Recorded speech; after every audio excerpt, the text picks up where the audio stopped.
सीधा सवाल में बात होगी आरएसएस की, राष्ट्रीय स्वयंसेवक संघ, बीजेपी, भारतीय जनता पार्टी की और अरविंद केजरीवाल की।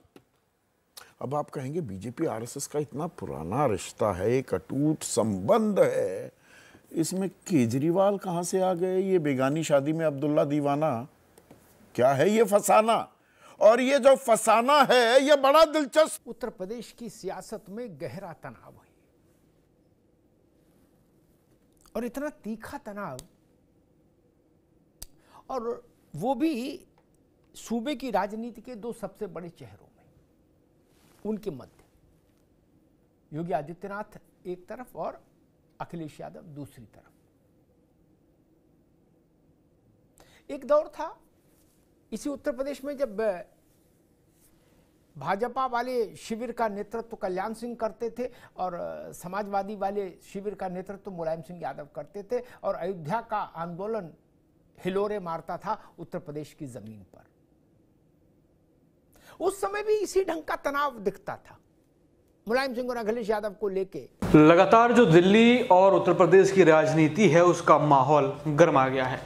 यहाँ पर यूपी में अखिलेश वर्सेस सीएम योगी चल रहा है, जिसमें उन सभी के कार्यकर्ता कूद पड़े हैं और भाषा की मर्यादा पूरी तरीके से खत्म होती हुई नजर आ रही है। दूसरी तरफ दिल्ली में देखें तो आरएसएस और बीजेपी के रिश्ते तो कमजोर पड़ते नजर आ रहे हैं, लेकिन अब आरएसएस से मजबूत अपने रिश्ते अरविंद केजरीवाल मनाते हुए नजर आ रहे हैं। बड़े 5 सवाल आरएसएस से पूछे हैं जिसमें बीजेपी का जिक्र है। साथ ही बीजेपी और आरएसएस के रिश्ते में पड़ी खलल की भी जिक्र यहाँ पर की गई है।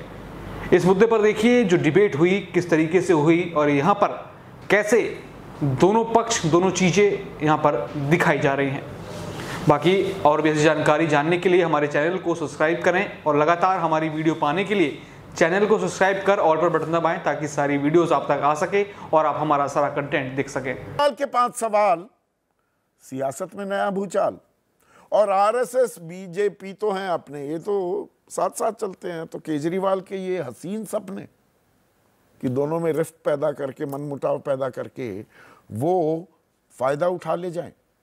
चर्चा में मेरे साथ बीजेपी की तरफ से महेश वर्मा, आम आदमी पार्टी की मुख्य प्रवक्ता प्रियंका कक्कड़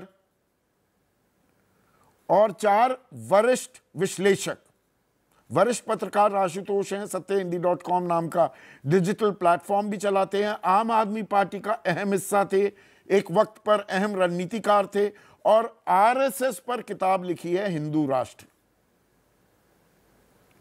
विनोद अग्निहोत्री वरिष्ठ पत्रकार हैं, विजय त्रिवेदी किसी परिचय के मोहताज नहीं, और देश के सबसे बड़े चुनावी विश्लेषकों में से एक प्रोफेसर संजय कुमार भी इस चर्चा में जुड़ चुके हैं। प्रियंका, जेल से अरविंद केजरीवाल बाहर निकले हैं, जिसका दिल किया उसे मुख्यमंत्री भी बना दिया, अपनी चलवाई।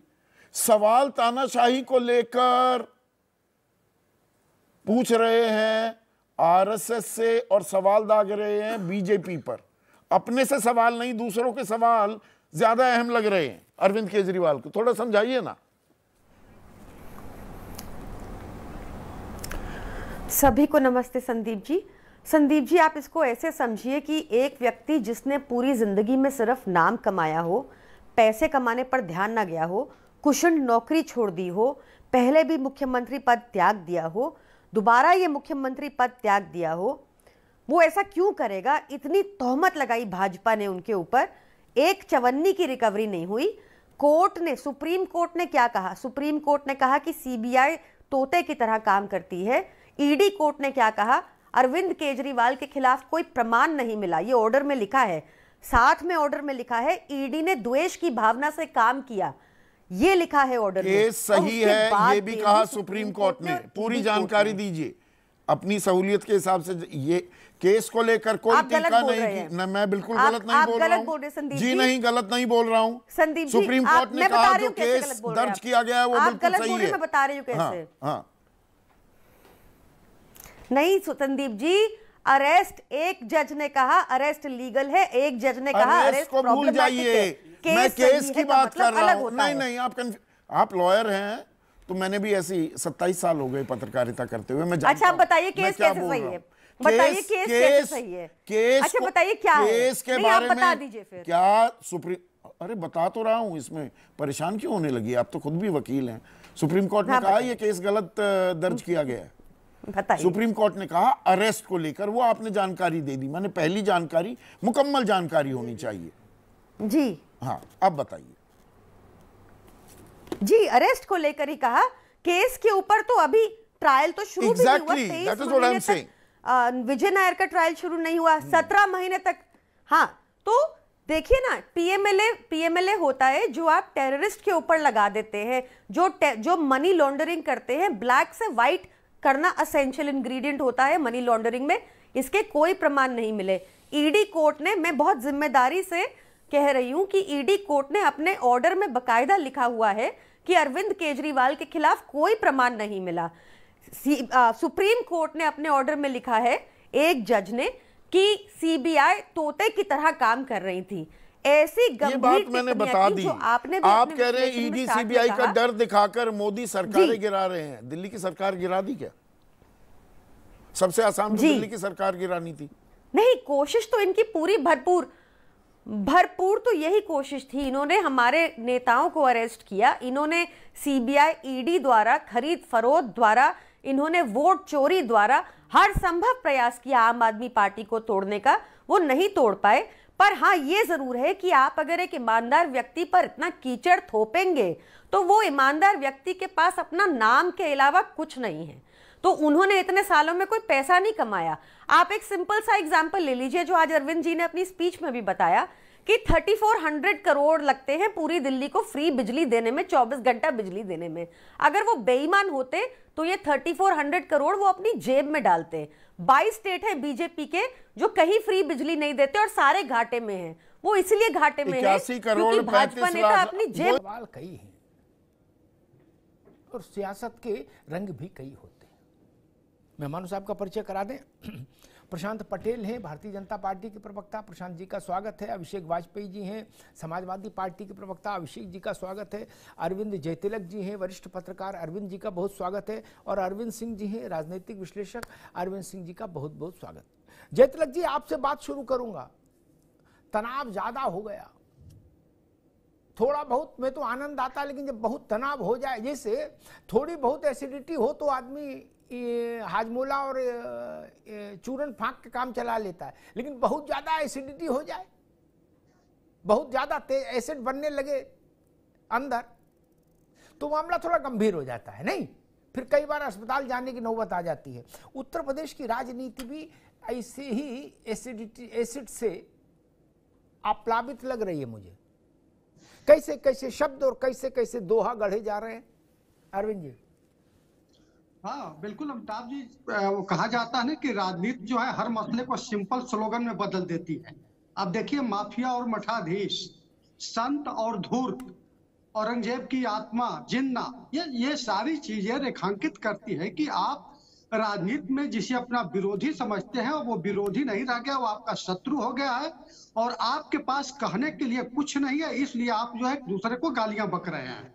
क्या यह बड़ा विचारणीय प्रश्न है कि क्या आज की तारीख में उत्तर प्रदेश में इन सारे स्लोगन के अलावा, इन सारे जो प्रहार किए जा रहे हैं भाषा और संस्कार के जो तथाकथित जो शब्द हैं, क्या इसके अलावा कुछ और कहने के लिए नहीं बचा है?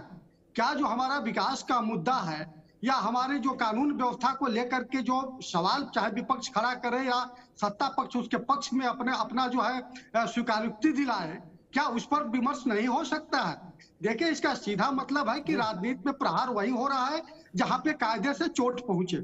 शायद समाजवादी पार्टी को लग रहा है कि अगर हम जो है सनातन पर, आपने देखा कि लोकसभा चुनाव में ठीक उससे पहले किस तरह से स्वामी प्रसाद मौर्य जब समाजवादी पार्टी में थे, सनातन के खिलाफ जहर उगले, उनके लोग रामचरितमानस को फूके। 19 मई 2022 को याद होगा, अयोध्या में खुद अखिलेश जी कहते नजर आए कि आप जो है कहीं पे पत्थर रख दीजिए, लाल झंडा गाड़ दीजिए, पीपल पेड़ के नीचे मंदिर हो जाएगा।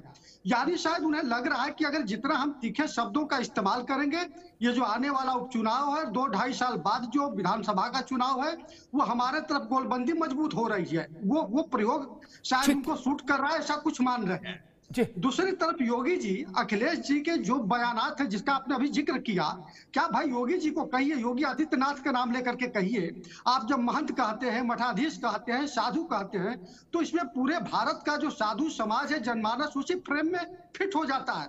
तो कहीं ना कहीं जो है हिंदू समाज की जो आस्था है उसको आप कुरेदने का काम करते हैं। ठीक है, दोनों तरफ से ये संग्राम जारी है। ठीक, मैं एक टिप्पणी अरविंद सिंह जी से भी लूंगा, फिर दो बड़े राजनीतिक योद्धाओं के पास जाऊंगा, भाजपा और सपा, जो अखाड़े में बिल्कुल तैयार है।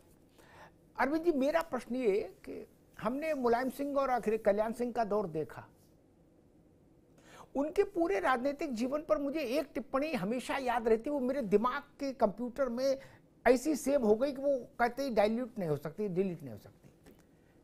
एक बड़े नेता थे मुलायम सिंह की पार्टी के, सत्यपाल सिंह यादव, शाहजहांपुर को बिलोंग करते थे, अगर मैं सही स्मरण कर पा रहा हूं, केंद्र में मंत्री भी बने वो। सत्यपाल सिंह ने एक बार मुझसे कहा व्यक्तिगत बातचीत में, अब तो वो है नहीं तो उसको मैं सोचता हूं कि आज डिस्क्लोज कर ही दूं, उनने कहा भैया अग्निहोत्री जी, ये कल्याण सिंह मुलायम सिंह एक ही जनरेटर से बिजली जला रहे हैं, अपना अपना बल्ब जला रहे हैं क्या, और दोनों एक दूसरे को मजबूत कर रहे हैं, बोले जानिए हो क्या। तब मैंने कहा अच्छा, फिर उन्होंने कई दृष्टांत उसके बताए, वो उनकी जरूरत नहीं यहां बताने की, लेकिन उन्होंने एक ये थ्योरी दी थी। उत्तर प्रदेश में इस वक्त की राजनीति में राहुल गांधी चले गए नेपथ्य में, प्रियंका जी चली गई, अजय राय तो छोड़ ही दो, फिर जब राहुल प्रियंका ही फ्रेम में नहीं तो अजय राय क्या करेंगे, मायावती फ्रेम में आने की कोशिश करती हैं तो वो भी बार बार सीढ़ी से उतर जाती हैं, वो लगातार प्रोएक्टिव है, लेकिन सारा विमर्श कहां आके केंद्रित हो गया, टू विंडो सिस्टम, क्या इधर उधर, बाकी सब बेखबर। क्या इसके पीछे वो पॉलिटिक्स है अरविंद सिंह? क्योंकि राजनीति में कुछ भी हो सकता है। जब मुलायम सिंह कहते थे कि परिंदा पर नहीं मार पाएगा, तो कल्याण सिंह उस उधर से ललकारते थे, देखे कौन माई का लाल रोकेगा, किसने मां का दूध पिया, क्या इधर उनके वोटर मजबूत, उधर उनके वोटर मजबूत, क्या अब बाकी जो है सो है यही है। ये बात सतपाल सिंह ने पकड़ी थी, बड़ी महीन बात थी, लेकिन पकड़ के बुलाए थे, बोले भैया देख लो एक ही जनरेटर से कटिया डाल दोनों बल्ब जला रहे हैं।